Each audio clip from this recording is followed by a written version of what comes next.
There we go. Hello, ladies and gentlemen, and welcome to another episode of Smoke and Fire here on Motown Wrestling Group on Facebook. I am your not-so-humble correspondent, Robert Black. And I am the co-host, Tony Motown Allen, the president of Motown Wrestling Group. About Yes. to light up my Romeo and Juliet. Romeo and Juliet, a classic Shakespeare cigar for a classic Shakespeare show. It really is. I mean, because you always sound like the expert on wine, women, and cigars. And what's a better cigar to have than a Romeo and Juliet? Yes, a work in tragedy, as we say, and that's from a stage actor. I just hope my relationship don't end like theirs did. Oh, it certainly will not. It better not. Especially since, for your information, Romeo and Juliet didn't have a really good relationship to begin with. Didn't. They were teenagers who killed themselves because they couldn't leave town. Basically, yeah. Yeah. Julia would have been pissed at me because she would have killed herself, and I would have been like, damn, that's fucked up. Well, you know, if they had just taken 5 extra minutes to think about it, they would have ended up together and everybody would have lived happily ever after. But that was not how William Shakespeare rolled. He was all about tragedy. I mean, and that's what it is, because it's like, there's no ratings in that shit. And Happily Ever After. Well, that depends on what kind of play you're writing. I mean, I enjoy a good happy ending story. Man, when we come to happy endings, I love that shit too. You know, that's a completely different subject. But, you know, on Smoke and Fire, we don't censor ourselves and we just talk about what comes to mind. My favorite Shakespeare play is Julius Caesar. Because depending on the kind of person you are, it says a lot about you more than it does the play. Is Julius Caesar right? Is Mark Antony right? Or are Brutus and Cassius right? It depends on where you fall in that dynamic. Who you cheer for in that play says a lot about who you are. But I digress, because Smoke and Fire is... It kind of come down to, like, you have to face on the hill. Well, it depends on who you think the face and the heel are. Well, that's true too. Yeah, I mean, well, let's talk about this for a second, because Julius Caesar is basically the first well-known political assassination of all time. Yes. And it directly involves another very famous assassination involving Abraham Lincoln. Because the man who killed Lincoln, John Wilkes Booth, was a famous actor for his time. He was basically the acting idol of his time, and he basically destroyed his career over political purposes because he despised Lincoln, hated who he was, thought that he was a tyrant and the Antichrist.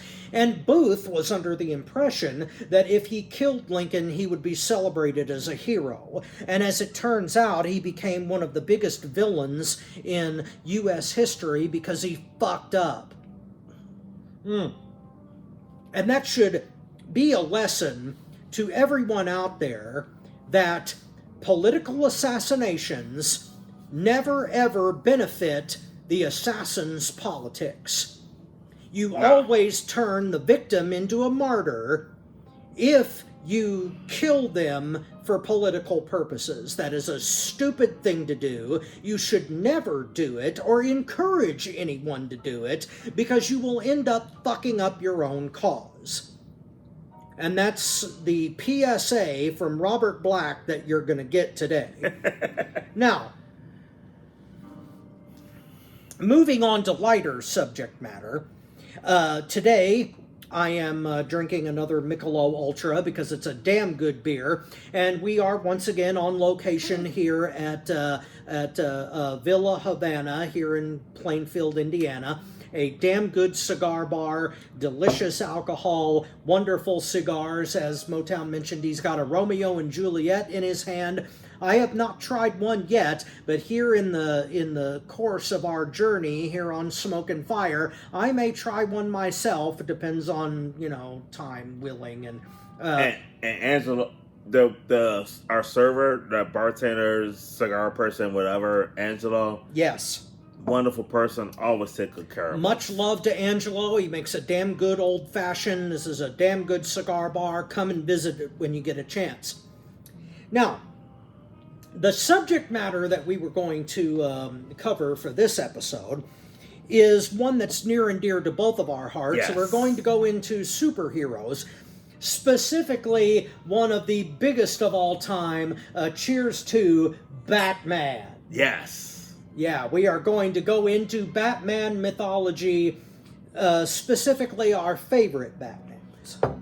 So, I'm sure everybody that's watching right now have their favorite superhero and everything. And whether you love Batman or you don't love Batman, there's got to be something in you that, like, you feel something for Batman. And we had a lot of different Batmans, ranging from Adam West to, like, whoever the last one that played him. I can't remember his name. I don't remember his name either. No, I don't, because I have not watched the Batman, the newest one with Paddington or whatever. Paddington or something like that, yeah. Yeah.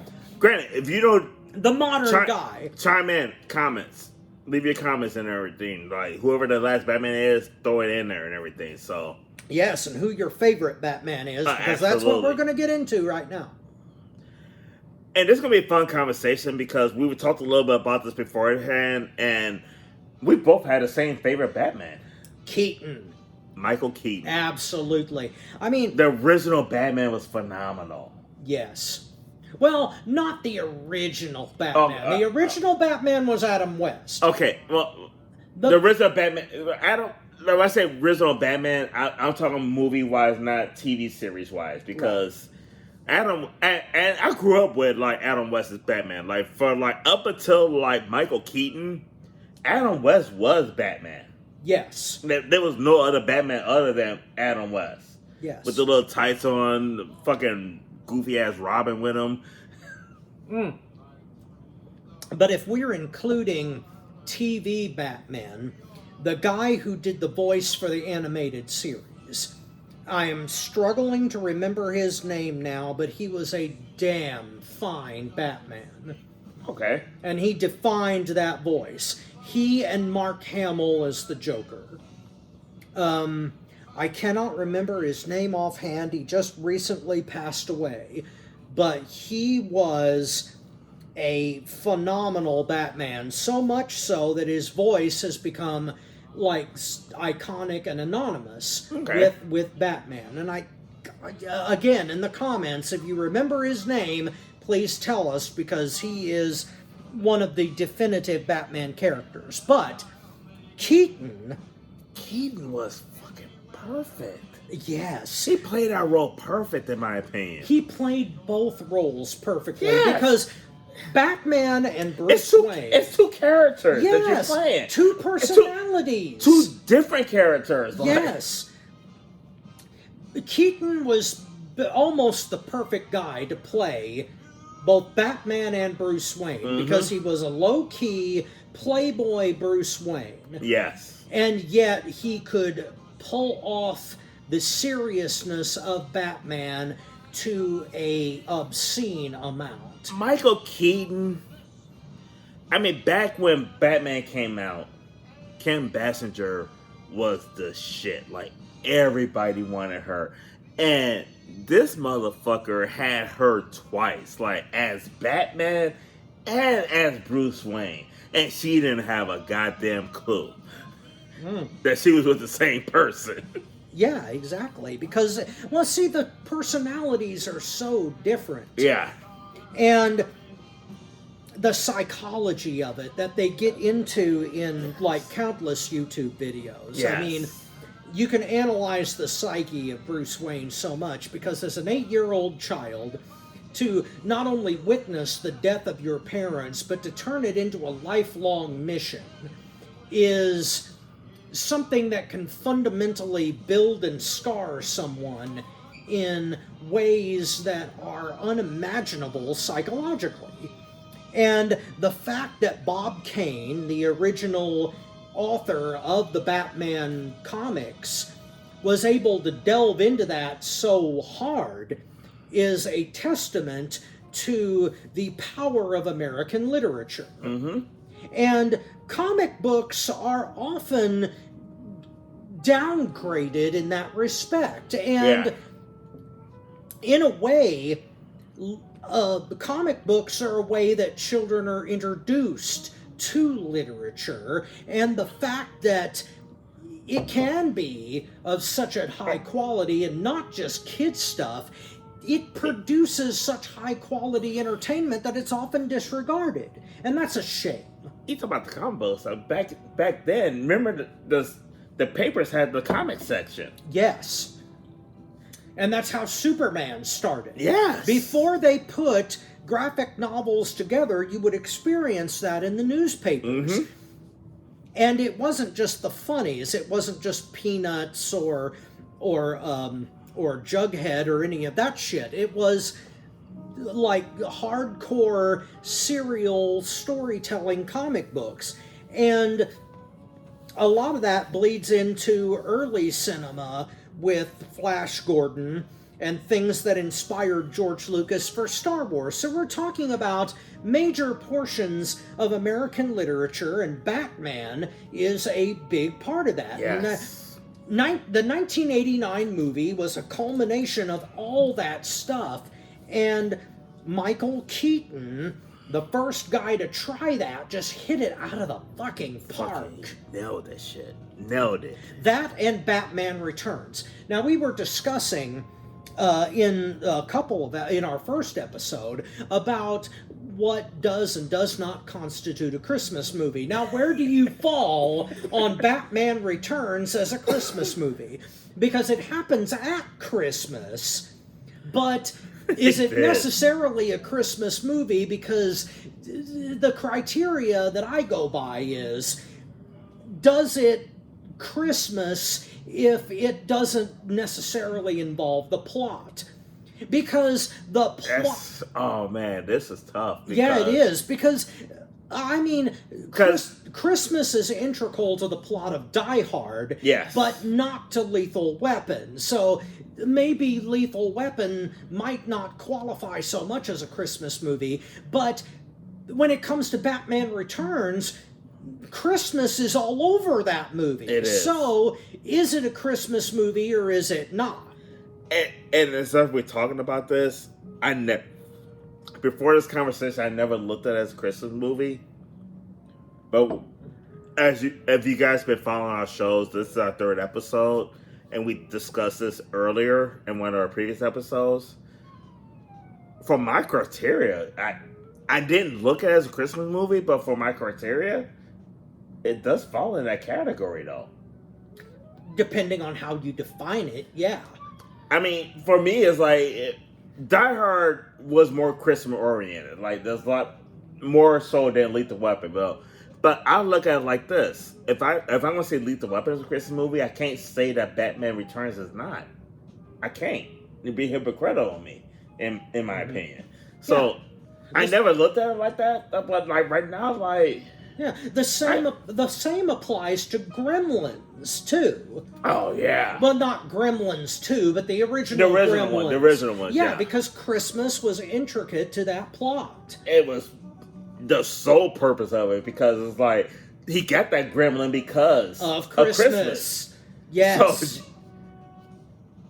So we got two more Christmas movies that on my. God damn, I haven't seen Gremlins in years. I haven't really. And it's not one of those things like it was a movie I didn't like, but they don't show it enough, to be honest with you. They don't show it enough. Because they can't decide. There's a. Let me scoot a little more.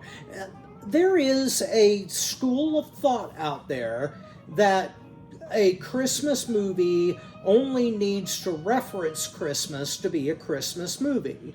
But to my mind, it needs to be more elaborate than that. There needs to be there needs to be a fundamental connection to Christmas in some way, plot-wise, for it to qualify. Otherwise, you could call a whole lot of different stuff a Christmas movie. Like, for me, It's a Wonderful Life is more of is more of an incidental Christmas movie because it takes place at the end of Christmas. Yes. And it's not integral to the plot because, I mean, hell, you could even say that A Christmas Carol is not a Christmas movie. Because it's a ghost story that takes place during Christmas. It's not a Christmas movie with ghosts in it. But you can honestly say, though, because I classify Lethal Weapon as a Christmas movie, but I really do think that, like, Gremlins is more of a Christmas movie than that, though. Yes, because it's integral to... Yeah. Like, that was, like, the whole sole purpose of, like, the gremlin being there. Yeah, but if you're going to classify Batman Returns as a Christmas movie, then it is one of the darkest Christmas movies of all time. It's practically, it's practically the anti-clause. Yeah, I mean, it's damn near in the category of Silent Night, Deadly Night. Yeah, it is. Yeah.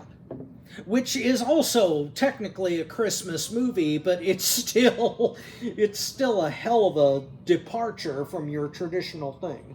It's more of a Krampus movie than anything else. Without a doubt, yes. Mm. By my opinion, though, Michael Keaton, though, fucking nailed it. Yes. As Batman. Yeah. We've had a good Batman since him, but it wasn't. It just wasn't the same. Like, I remember in '89 when Batman came out, going to see it at the theaters. Mm-hmm. And I saw it twice, to be honest with you. Yeah. That was that good. Like, we went twice to see it. You had these other Batmans, and they were good, but damn, that original one. And part of the reason why he was so good is similar to wrestling. To be a good villain, a good hero, you need a good villain. And Jack Nicholson was an excellent villain. Yes. For Batman in the original Batman movie. Batman has the absolute best rogues gallery ever. Yes. And diverse wise. You have his doppelganger in the Joker. Mm-hmm. You have the crime boss in the Penguin, which is somewhat equal to the Kingpin, especially now since the Penguin is taking off. Yes. You've got the Riddler with the psychological profile. You've got Catwoman with the femme fatale angle. And the original Batman movie from 1966, you had all four of those characters at once. Cesar Romero is a... And Catwoman was always his fucking... Yeah, Catwoman was a love interest and a villain. She was Batman's kryptonite. Yes. Yes, because she was able to... It's always the women. The women always can fucking get you. Well, that's because there is a primitive dynamic in the male psyche that wants to protect the female of the species, even if they're bad. Batman wanted to bone the fuck out of her. Let's keep it honest. Well, yes, but Batman also wanted to redeem her, and he does to a certain extent. There are certain versions of Batman where Selina Kyle marries Bruce Wayne and has a child, for God's sake. So, those dynamics of Batman are deep and enriching as far as literature goes. Now, here is a story about Batman that I'd like to share. I have a soft spot for Batman Forever. A lot of people shit on that. Batman Forever is Val Kilmer, right? Yeah, Val Kilmer versus Tommy Lee Jones and Jim Carrey as the Riddler and Two-Face. And Two-Face. Yes. I have a soft spot for Batman Forever because that was my first date movie. Oh, really? Yes. Yes, in 1995, I took my first date to Batman Forever, which is not ideal given the circumstances, but it was a feel-good movie, and they were trying to soften it with Schumacher because Batman Returns was fucking dark. Danny DeVito as the Penguin was just grotesque and awesome and just gritty as fuck. But when they switched gears to the Schumacher stuff with Val Kilmer, I thought it was good, and I had a soft spot for that movie because I took a date to it, and because Val Kilmer had his own take on Batman that was unique and more psychologically damaged than Keaton. Because Keaton, as Bruce Wayne, had it all together. Mm-hmm. Val Kilmer, as Bruce Wayne, was more damaged as a character than Keaton as Bruce Wayne. He was more damage than what we've seen from Batman, though. Yeah. Because it's like we're not only looking from Keaton's standpoint, but we also look from like Adam West's standpoint too. Yes. Like it was just a lot darker than what we used to for Batman. Oh yeah. See, Adam West's Bruce Wayne had it all together. Mm-hmm. He was completely psychologically together. Keaton's Batman had to live two lives, and you could tell that he was living two lives, and he tells that to Vicky Vale. He looks her right in the face and says, "Hey, sometimes I don't know why I have to do this. It's just something I have to do because nobody else can. He's out there right now, and I have to go to work." But the thing about Val Kilmer's Batman is that not only did he not know why he was doing it, but it was a compulsion. And he magnifies that in the conversation he has with Alfred when he says, "I killed them." Not, and he then backtracks on it and says he killed them. Killed his parents at Two-Face. Yeah. And then Alfred corrects him and says, "No, you said I killed them." And you can tell he's struggling with that. And then when he confesses to Dr. Chase that he's still fucked up in his brain and says point blank, "I saw my parents murdered in front of me and that's why I'm doing this shit," he's more psychologically vulnerable than Keaton's Batman. That doesn't mean that it's wrong. It just means it's a more psychologically in depth. And Alfred don't get enough credit for his role in the Batman stuff. Definitely not. Because it's like he's the glue. Yeah. So you get it, like he's like Absolutely. the glue. He's the glue in like a lot of those stories with Batman. Yes, Alfred Pennyworth is a father figure through and through. Without him, Bruce Wayne could not survive. He would go insane. And some would argue that he went insane anyway. It's just that Alfred keeps him grounded. Yes, exactly. My favorite Batman movie is Mask of the Phantasm. My God, is that movie deep. Oh, holy shit. And at the end of that movie, when Alfred says, "I fear that you are going to become what you fight, and you walk that abyss every night, but I remember that. Yeah. Holy shit, is Batman deep when you think about it. Yes. Now, you have a soft spot for George Clooney. Yes. Me, not so much, but why do you? My soft spot for George Clooney is George Clooney. Like, I'm a huge fan of him. He did a couple movies that I really enjoyed. One of my favorite movies of all time that he did was From Dusk to Dawn. Mm.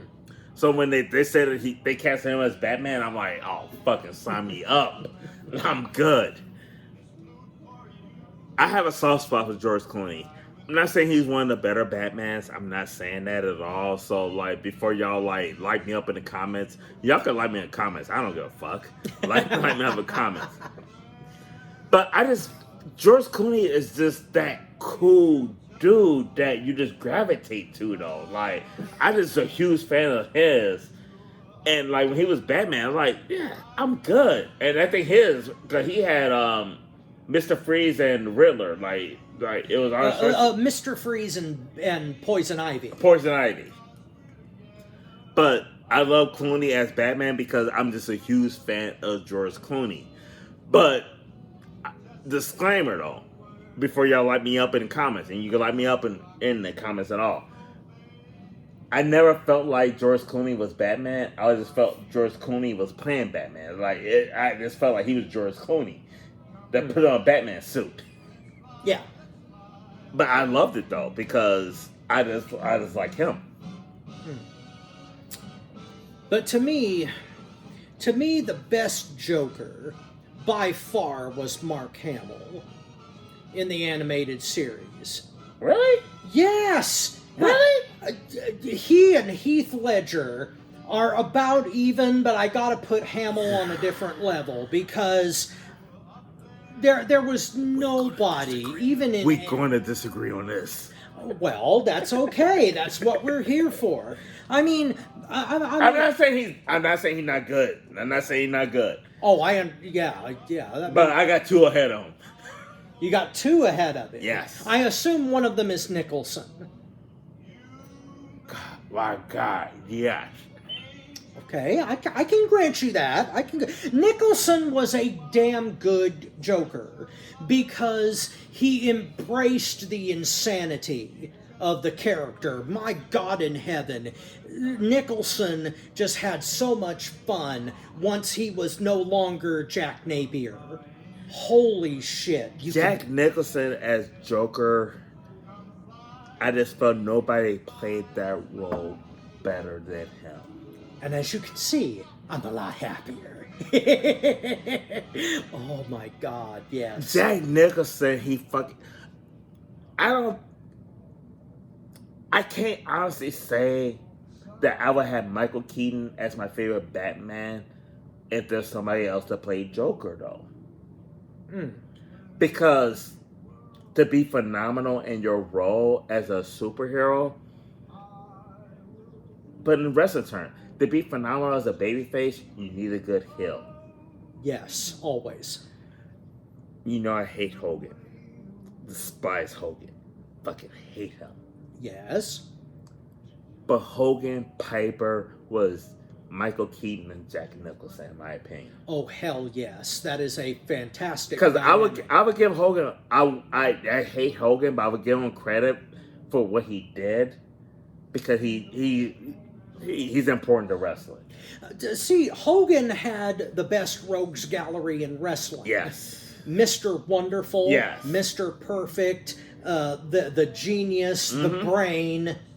Just the giant. Just everybody that fought Hogan was a fucking supervillain. I don't know. We both agree that Michael Keaton is the best Batman.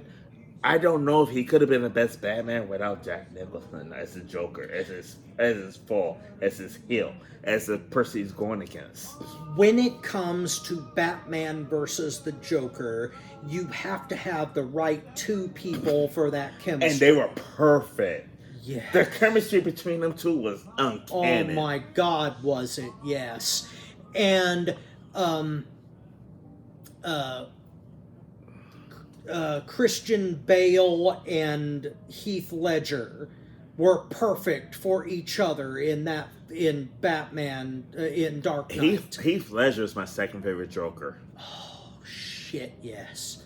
It was a darker Joker. I have loved that character since the pencil trick. But Heath Ledger fucking nailed it. Yes. Oh my God. That I don't. My love for the '89 movie is the only reason I can't put him ahead of Jack Nicholson. Mm-hmm. But they're like 1A, 1B for me though. Them two, like Jack Nicholson and Heath Ledger, they're 1A, 1B for me. The reason I put Mark Hamill on top of But he did good.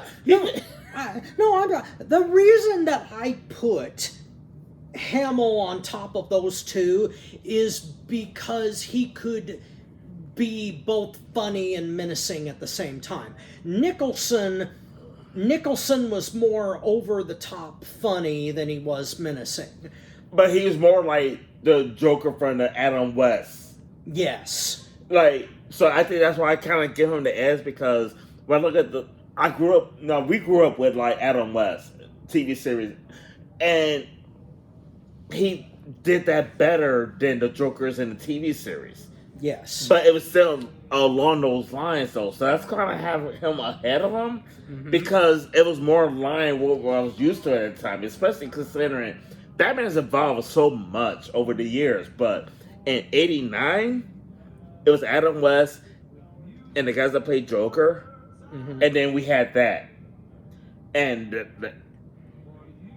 that just did it for me. That did it for me. Batman with he's a different character depending on what villain he is facing. Yes. And that is one of the magical things about Batman, is that he can take anybody on at any given time and he can beat them depending on the prep time. But one thing I give Heath Ledger on, he played an incredible Batman. Incredible Joker. Darker Joker. Yes, much darker Joker. But when I look at '89 and my top two picks, they complemented each other well. Heath Ledger, it didn't matter who played Batman. That motherfucker killed it. That's true. I mean, I think that Keaton and Ledger would have been an interesting mix. Oh, God. Holy shit. Oh, my God. Oh, you talk about somebody who could get into Bruce Wayne's head. Yes. Oh, shit, yes. That would have been incredible. Now... Rest in peace, Keith. Yes, absolutely. Rest in peace. Rest in peace. But that would have been incredible. Yeah. Now, granted, that was probably my favorite Heath Ledger role, but that guy... Mine too. Yeah, that guy could act to a obscene amount in other roles, but that was his magnum opus. Was the Joker. Without a doubt. Absolutely. Now, Batman is not my favorite comic book character.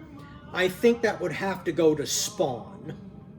Oh, really? Yes, because Spawn is Batman with a supernatural angle. And if you have ever seen Todd McFarlane's Spawn from the HBO animated series, the original shit, holy crap, was that just absolutely off the chart awesome. And Batman is also an influence on several other characters as well, especially when you're talking about the Marvel Universe and Tony Stark.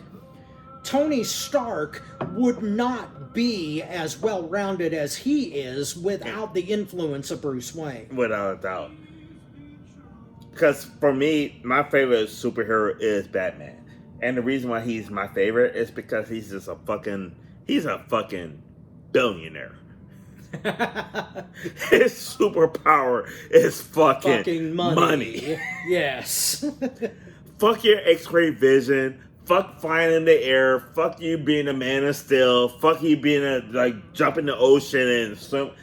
Batman's superpower is goddamn money.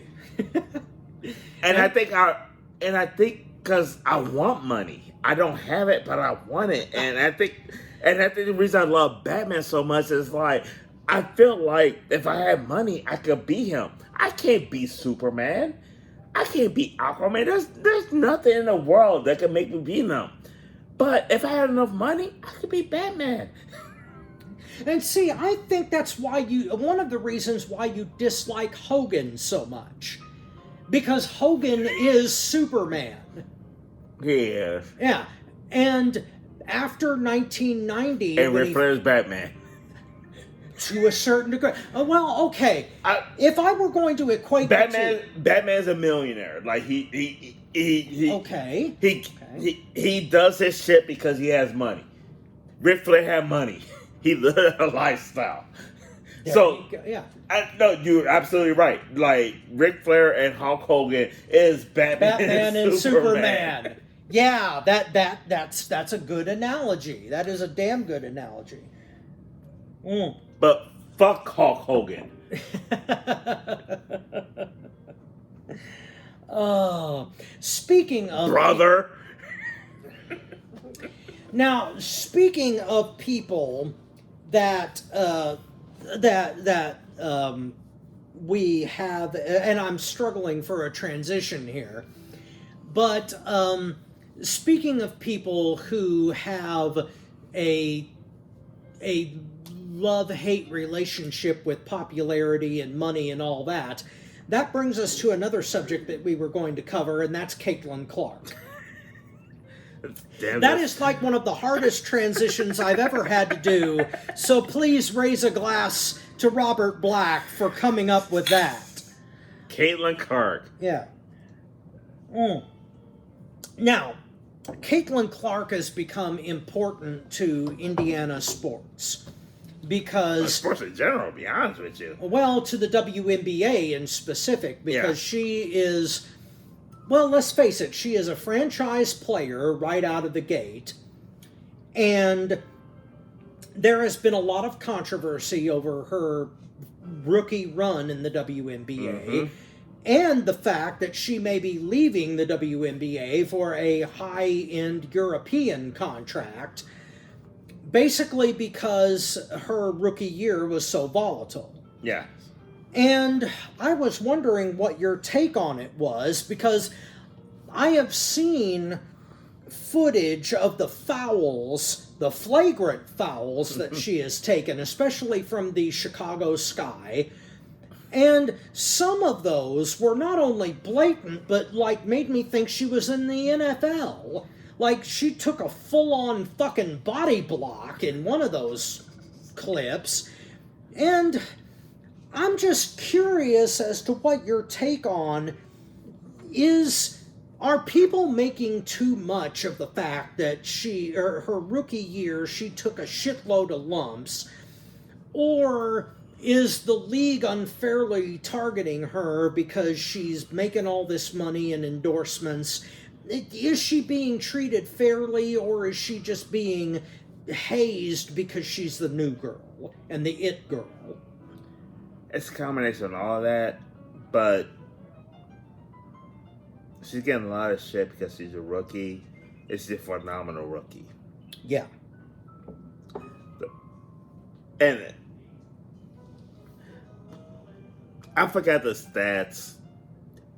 If you're in a multi-sports group, I remember I posted it a while ago, the amount of flagrant fouls that, like most of the flagrant fouls called in the WNBA was against Caitlin Clark. 17% is what I think was the stat. It was something like that. 17.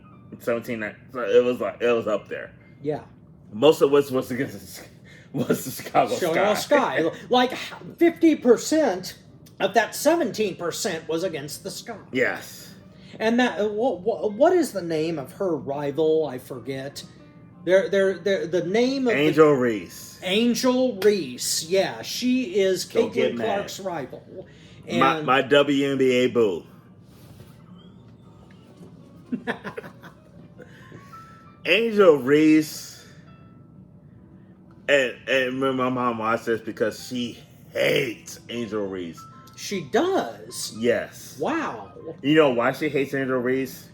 I am assuming her attitude. She got a fucked up attitude. And the shit that she does to Caitlin Clark, because Caitlin Clark doesn't deserve the shit that she get. Typically, in all honesty, I'm not sure I was in WNBA. I'll be honest with you. I just stopped following it after Caitlin Clark. But I know NBA and how they treat rookies, they do shit on rookies. So Caitlin Clark's coming out here as a phenomenal rookie. Like, she's doing shit that has not been done. I love the rivalry between them two, though. It kind of sucks that, like, okay, all the freaking fouls came from them. Not all, but a majority of it, though. Yeah. But I look at them two as like Magic and Bird. I'm not saying I look at it in that level of like they're that good, but I look at it as that type of rivalry though because every dynamic of it. Angel Reese is the bad guy. She does this, she does that. Clayton Clark does everything the right way, but she does a lot of trash talking. That bitch runs her mouth a lot. Mm-hmm. I can't say that she don't deserve some of the shit she get in front of them because she's the Larry Bird of the WNBA. Okay, fair enough. Talented as fuck. One of the most talented women in WNBA. I'm not considering she's the most talented. We have a lot of women in WNBA that's just as talented as her, but a lot of women that's just as talented as her are seasoned veterans. Mm-hmm. Angel Reese is coming in here as a rookie, showing her ass. Like, the girl's good. Mm-hmm. Damn good. And they hate that. Yeah, the whole league hates it. The players hate it. The league don't hate it. The players hate it. Yeah, that's true. The league is making a shitload of money off Caitlin Clark. At least they were. I don't know whether she's going to stay or not. That's the question. Because there's half the controversy going on now is that Clark has gotten like a tens of millions of dollars deal from European leagues. The Indiana Fever will be fucking crazy if they don't throw some money her way to keep her there. They'd be fucking crazy to do that. And the reason why that is because Indiana Fever probably made more money last season than they ever did in history. Exactly. Combined. Yeah. So they're not going to let her go. Well, it's hoped that they don't let her go. I mean, in the WNBA, they can't lose her. Right now, they can't lose her. No, right now they're in between seasons, right? They don't start up again until the summer. Mm-hmm. So, I mean, somebody in the back stages of the WNBA and the NBA, because that's their parent company, somebody is scrambling to match that money. You know they are. I'm gonna put this in. You know how I felt about Hulk Hogan. Yes. We've covered that ground quite extensively. Yes. You don't let somebody outbid you for Hulk Hogan. No. Because as much as I hate Hulk Hogan, this bitch is drawing revenue. A ton of it. Now, Angel Reese is drawing revenue too. Yeah. And the reason I say that is because Caitlin Clark, they set attendance records for like the Indiana Fever in Indianapolis. Yeah. On the road, she has drawn more ticket sales on the road than anybody else that we have seen. Yeah, I did see those stats. But Angel Reese, smart as fuck. Smart as fuck. What Angel Reese is doing is smart as hell because I don't think Angel Reese would be as big in the WNBA being a rookie. Because she's a rookie too. Seventh pick. Caitlin Clark was first. She was like 7th or 8th or something like that. Mm-hmm. She's drawing people as well because of this rivalry. When they went to Chicago to play them the second time, those were the highest ticket sales ever for a WNBA game. Yeah. And for me, that was not just because Caitlin Clark coming to Chicago. No, that was because of that rivalry. Because Caitlin Clark on road did phenomenal. Like people like when she went to different cities, they did phenomenal. But not as good as it did in Chicago. Chicago was the highest price tickets ever in the WNBA. Because Chicago is a huge basketball market. And because of that rivalry between Angel Reese and Caitlin Clark. Yeah. Sports, like wrestling, needs rivalries. And that's the perfect rivalry. Like... Yeah. I mean, well, okay. Jordan was an exception, Yeah. in my opinion, because Jordan was Jordan and people came to see him. Jordan was a phenomenon on his own. But Angel Reese and Caitlin Clark is like Bird and Magic. Yeah. Yeah, you need rivalries. I mean, it's amazing to me what personalities do in sports. And I don't necessarily agree with that because I am more of a skills person. But you also got to factor in the social media aspect of it, though, too. Well, yeah, that does that's a whole different. Like Bird and Magic. Can you imagine Bird and Magic with Facebook, Twitter, and all that shit? Oh my God, that would be like, yeah. I mean, back in the day, Bird and Magic didn't need that shit because they were, you know. They didn't need it, but can you imagine if they had it? If they had it, it would have been like 10 times as big. Yes. Yes.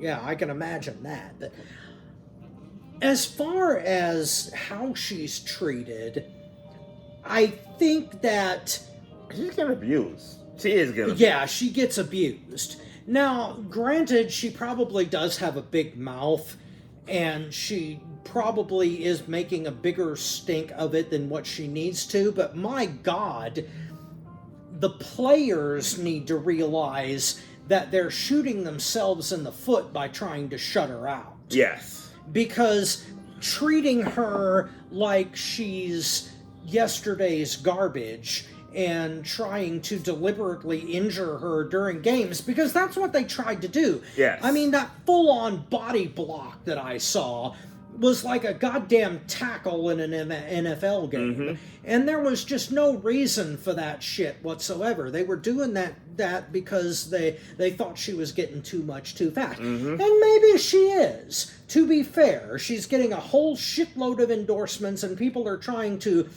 put the WNBA on her back as a rookie. She's getting shit that like a lot of phenomenal players in the WNBA is not getting. Right. And maybe that's undeserved. Maybe it's not. But you have to realize that the WNBA has been running in the red for basically its entire existence. And now that they've got a moneymaker, forcing her out of pure spite and like trying to make her work in Europe for more money and to steal her away would be an absolute travesty and disaster for the WNBA. Here's my thing with all these women that hating her in WNBA. Because some people are like, oh, they're doing this because she's white. You know, there's been several white basketball players in the WNBA before Caitlin Clark. So when people say like she's getting this shit because of her skin color, no, she's not. She's not. She's getting this credit because she's good. Because it's not like the WNBA had been all black until her. No, there's been several white basketball players in the WNBA that was not getting this shit, this credit, this accolades that she's getting. She's getting it because she's fucking good. Mm. I look at Caitlin Clark like I look at Tiger Woods. Yeah. She's getting this credit because she's good despite her skin color. Yes. And it pisses me off when people say that she's only getting this because she's white. And these are the same motherfuckers that would defend Tiger Woods. Like, oh, he's doing it because he's good. It had nothing to do with skin color. No. If you're not going to say that Tiger Woods is getting credit for his skin color, you can't say Caitlin Clark is. Well, to me, racial shit is wrong across the board. It's wrong across the board, yeah. Yeah. This woman is good. She's good. She got there because she's good. Had nothing to do with her fucking skin color. Just like Tiger Woods being a phenomenal skin color and being phenomenal golf player had nothing to do with his color. Well, yeah, the cream rises to the top. If you're good at your profession, it doesn't matter whether you're black, white, pink, brown, or purple. It doesn't. Because if being white is the only thing you need to do to get recognition in WNBA, they've been doing that shit for like 20 years ago. Because they had white basketball players for years. Yeah. This woman is fucking good. Well, I mean, think about basketball back in the 50s, when the 50s and 60s, when the NBA first started. The predominant amount of players were white, and the rules were vastly different. Yes. You couldn't double dribble without getting called. You couldn't dunk the ball without getting called for a travel, which is something that my dad disliked because he was a high school basketball star. Okay, so he's looking at this shit like, I can't believe they're doing this shit because that shit wouldn't fly. Well, see, he was 5'9". Okay. So he could shoot from the key and he could sink three-pointers. Well, before there were three-pointers, because back in the early NBA, you couldn't make 3 points. You could only make 2. No matter what you shot from. No matter where you could shoot it from the other end of the aisle, it was only 2. So, you know, when they changed the rules, it changed the dynamic, and that was what the ABA was all about, if you remember that league. Yeah. Where the Pacers came from. And the ABA is where a lot of African-American players first started to shine. Mm-hmm. So, you know, you got that dynamic at work, too, and then you got Kareem and Doc J and all of those guys coming up during the ABA years, and that's when the dynamic changed. Yeah. So you could say that Caitlin Clark is changing the dynamic in a different direction. Without a doubt, yes. Not racial, but in terms of skill. Yeah. Because she's standing out as a player who can sink the ball from anywhere, and, you know, she's getting away on skill, and that pisses people off sometimes. Yes, it does. It does. Yeah. But no, she's a phenomenal player. And people need to recognize that. Like, stop hating on shit.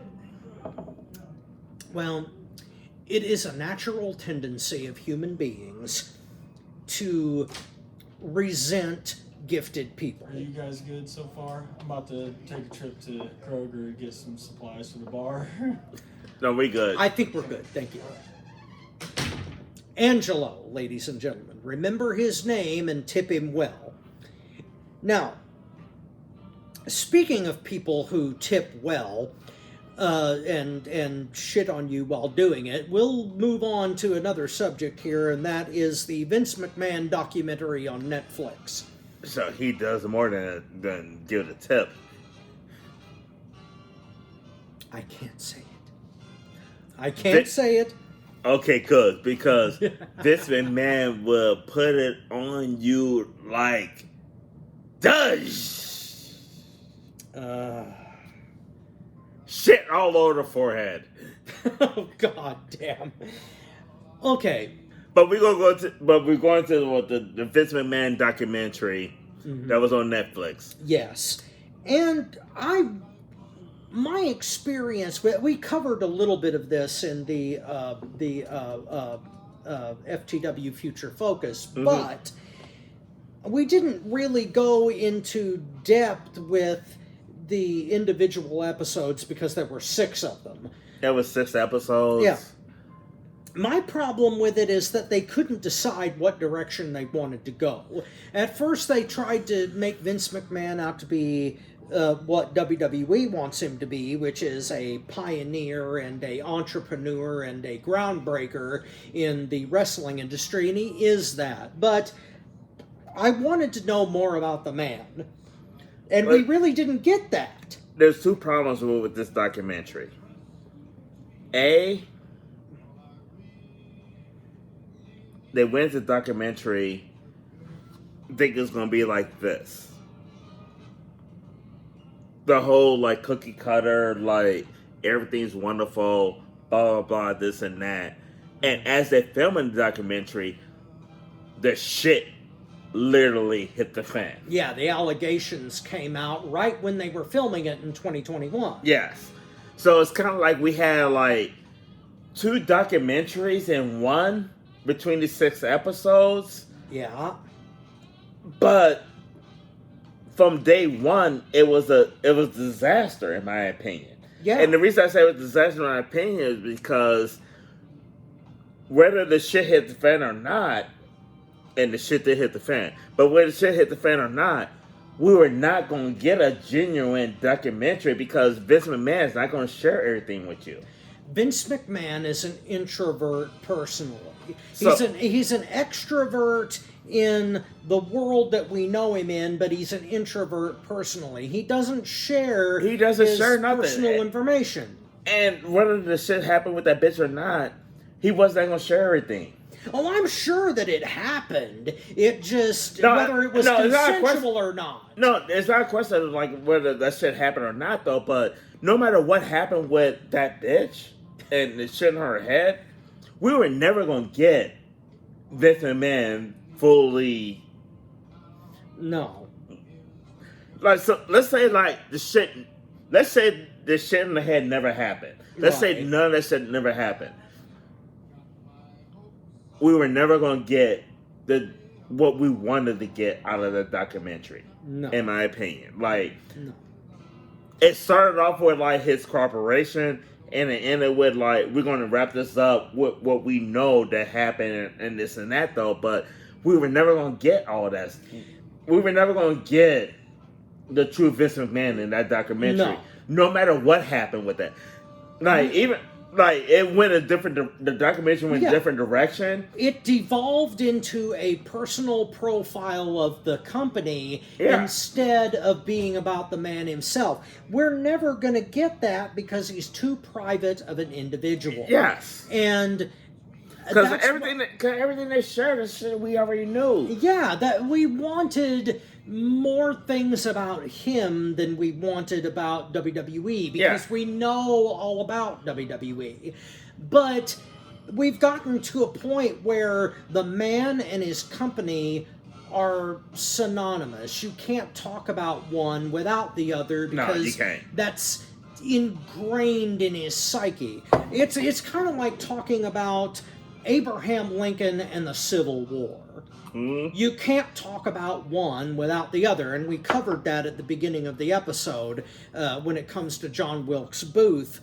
But Abraham Lincoln was so defined by the Civil War that you can't tear the two apart. The same thing is true of Vince McMahon and his company. You can't talk about one without the other because he's P.T. Barnum.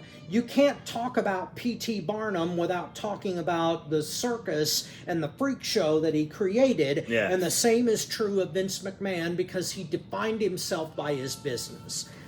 Whereas when it comes to like different personalities in the world, they are more defined by their character than about anything else.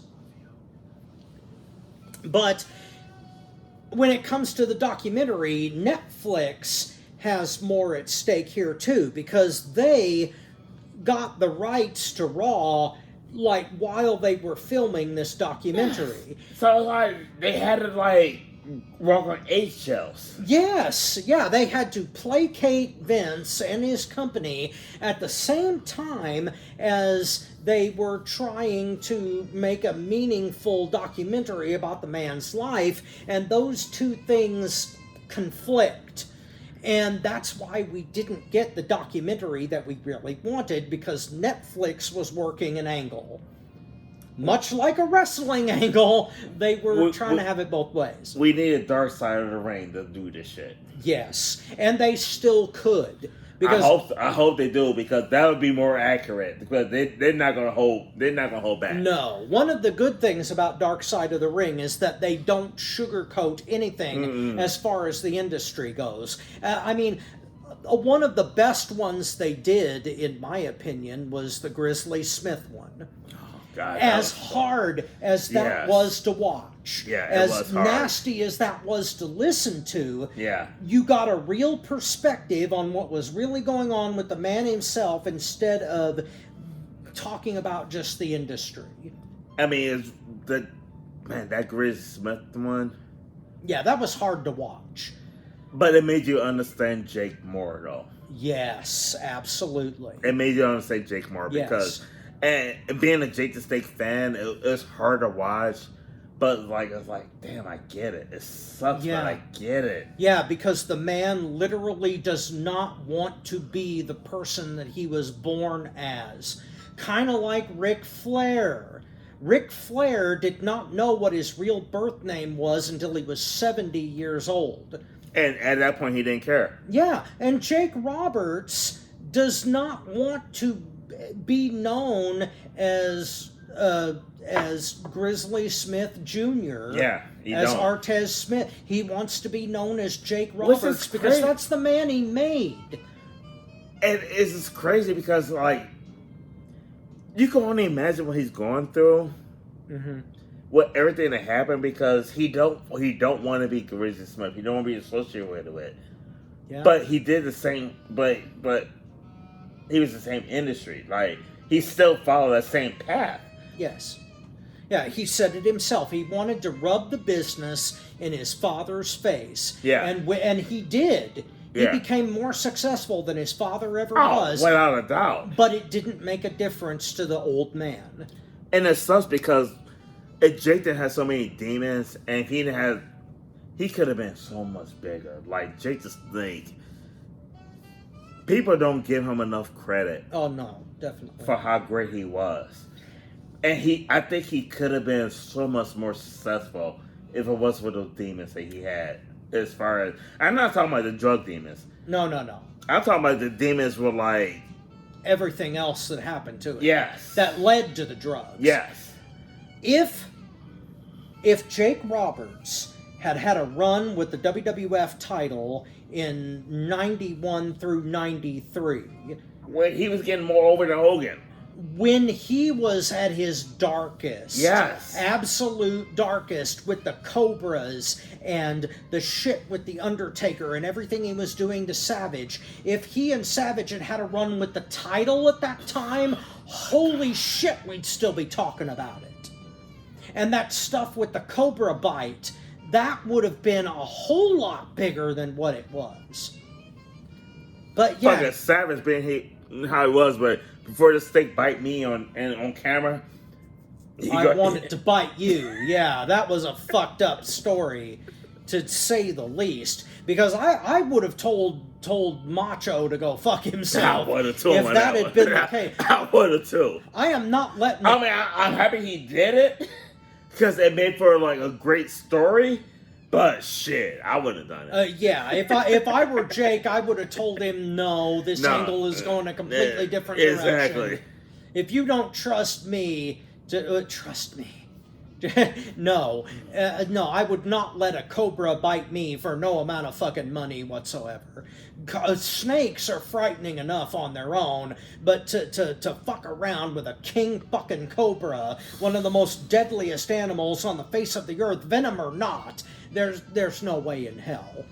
But no, Jake. I remember seeing that shit. It was like, because wrestling scripted. For anybody who don't realize that, so but Disclaimer, ladies and gentlemen: Santa Claus is not real. Wrestling is fixed. But when that happened, I was just like, holy shit. That was one of those holy shit moments. Yeah. And it's an underrated holy shit moment because, in my opinion, it's one of those top holy shit moments, but it gets outshadowed by shit that wasn't as dramatic. Yeah, it was one of those game-changing moments Yes. that we see. I mean, kind of like ECW. There were a lot of game-changing moments in ECW that they never get credit for because everybody focuses on the hardcore stuff and not necessarily the wrestling stuff. I mean, the modern, what we call... When we talk about ECW, Yes, we need to. ECW had a reputation of just being like straight up brutality, doing over the top shit and everything like that. But one of the best matches in two. Jerry Lynn and Rob Van Dam. That series was phenomenal. Yes, it and was. it wasn't over the top or anything like that. No, That it was was just pure pure wrestling. skill. Holy shit. But the top of my list was Eddie and Dean. Not Eddie and Dean. Eddie and Ray. Yes. Pure fucking wrestling. But don't discount Eddie versus Dean. The Malenko and Yes. Guerrero classics. Yes. Those are on my list of matches that non-fans need to see so that you understand why we love wrestling. The Eddie Paul Malera... Heyman is a fucking genius. No, he says he's not a genius. But he he just is. wasn't fucking stupid.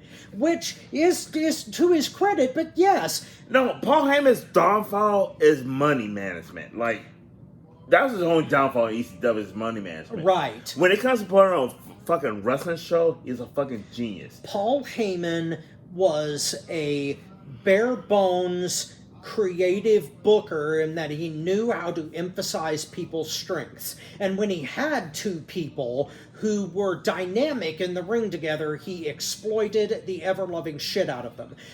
Eddie Guerrero versus Dean Malenko was some of the best wrestling in the mid-90s, and they changed the game. That's why I wish that non-fans would watch those matches for the ECW TV title and understand that the ghost of modern wrestling began in those matches. Because they started out, those matches happened in 95.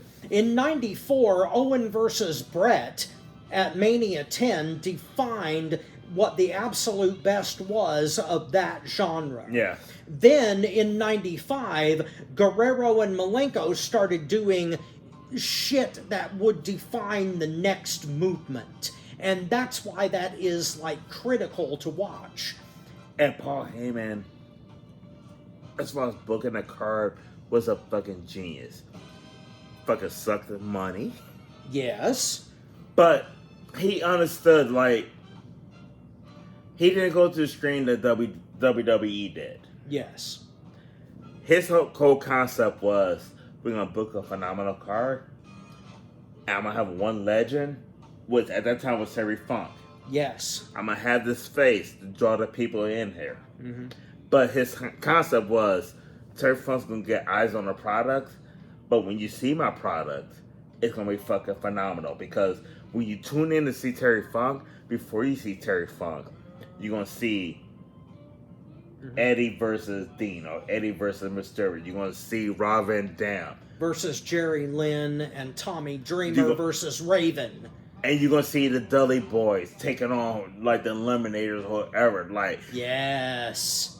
He booked his pay-per-views were, like, booked on one match. His big name going against the title. But a phenomenal card. Like, you got so much more. Yeah, because ECW pay-per-views, you really didn't know what you're going to see. Mm-hmm. He could... That motherfucker's a genius because he could pack a crowd. See, that's... Not knowing what you're going to get other than the main event. This is why I was not so much into the Attitude Era as everybody else was. Because I was watching ECW in 94, and the Attitude Era was just a watered-down version of what ECW was doing. Vince Russo went the raunchy Crash TV route. Oh, God, yeah. And he was like, Jerry Springer's popular, we're going to be Jerry Springer. Yeah, I know. But that's not what ECW was. ECW was raw, kick you in the ass product that was blood and guts, and it was so much more than what the Attitude Era was, and that was what they modeled it after. They ripped it off. Mm-hmm. But that is a subject for another show, and we'll go more in depth with that because I think we are out of time for this particular edition of Smoke and Fire. And we went into so much territory here. This is so much fun. I can't wait. I cannot wait for our next episode. But I am your not-so-humble correspondent, Robert Black. This is Tony Motown Allen. Follow us on Motown Wrestling Group. Follow us wherever you see us. And this has been Smoke and Fire. Happy trails. We'll see you next time.